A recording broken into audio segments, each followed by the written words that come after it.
parents were frugal and they drank horrible coffee, but they were very conscious about their process and rituals around the horrible coffee.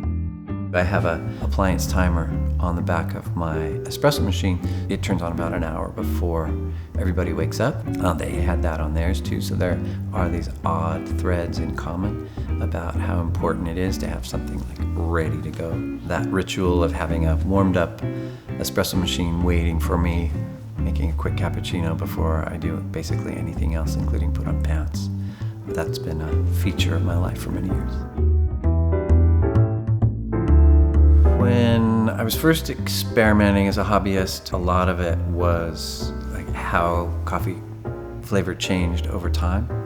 After roasting 1, 2, 3, 4, 5 days, that was very compelling to me. And then a lot of it with espresso was textural.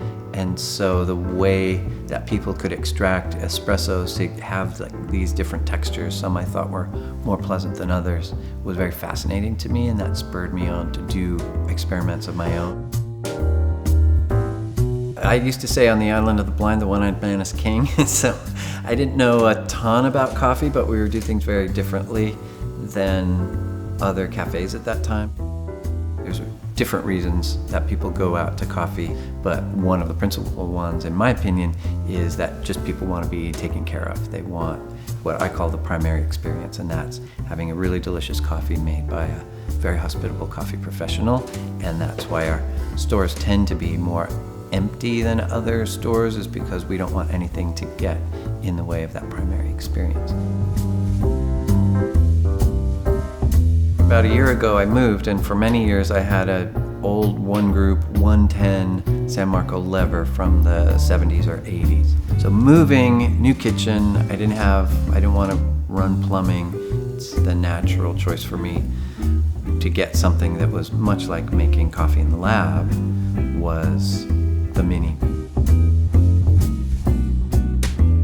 The thing I like about making coffee on the Linea Mini is that I just don't notice that I'm making coffee on a home machine, that I could be in the lab, I could be behind the bar.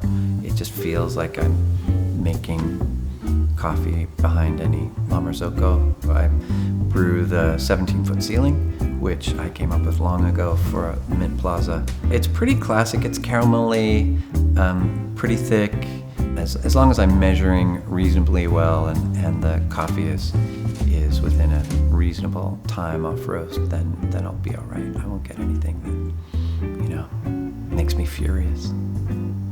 Can't have that first thing in the morning.